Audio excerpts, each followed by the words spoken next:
সকাল সকাল গরু কাটার মাধ্যমে বিয়ের প্রস্তুতি শুরু হয়ে গেল। ঈদের দিনে গরু কাটার পর আবার ঈদের পরের দিনে গরু কাটতে হচ্ছে, যদিও বা কষ্ট হচ্ছে কিন্তু মজা লাগছে। এইদিকে ডিমের উপর লেগে পড়েছে অনেকজন। ডিমগুলোকে খাওয়ার উপযোগী করার জন্য সিদ্ধ করা ডিমের খোঁচা ছেড়ে এখন খাওয়ার উপযোগী করার পালা চলছে।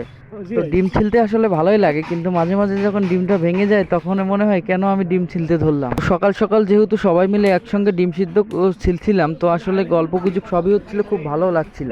এইদিকে মাংস কাটাও প্রায় শেষ, তাই মাংসগুলোকে ধোয়ার জন্য এখন প্রস্তুত করা হচ্ছে। এদিকে মাংস ধুইতে ধুইতে এদিকে রোস্টের কার্যক্রম শুরু হয়ে গেছে, কারণ বেলা অলরেডি 10টা বেজে গেছে। আর আমাদের খাওয়ার সব কিছু রেডি করতে হবে 1টার মধ্যে, কারণ আমাদের নামাজের পরে খাওয়ার প্রথম ব্যাচ বসে যাবে।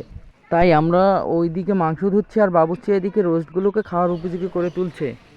তো মা দেখি ডিম ছিলতে ছিলতে এখনো অর্ধেক ডিম এখানে বাকিই আছে, তাহলে কি আর করার, এগুলো ডিমও তো ছিলতে হবে।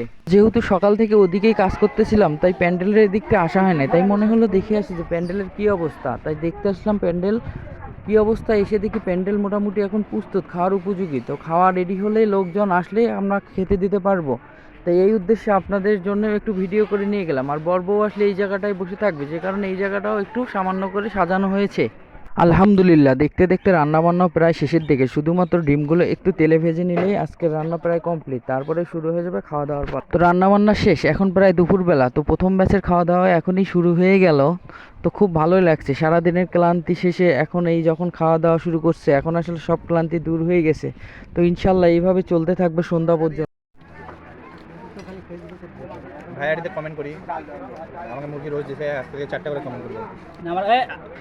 আমার মনটা খুব খারাপ যে ভাই আমাকে রোজ দেয় নাই। আমি এটা ভাবিকে বিচার দিব, সমস্যা নেই।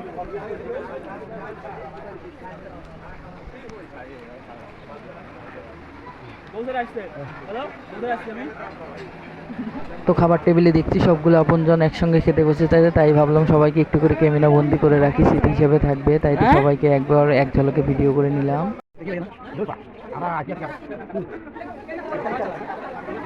এইদিকে সবাই খাওয়া দাওয়া শেষ করে পান সুপারি খাওয়া নিয়ে অনেক ব্যস্ত।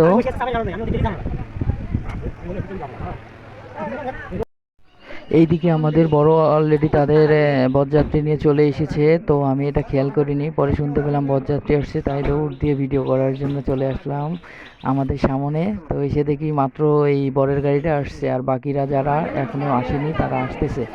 আর এইদিকে সামনের কার্যক্রম শেষ করে এখানে মিষ্টি খাওয়ানো পালার জন্য বরকে আটকানো হয়েছে। তো বরকে মিষ্টি খাওয়ানো শেষে ভেতরে নিয়ে যাওয়া হবে।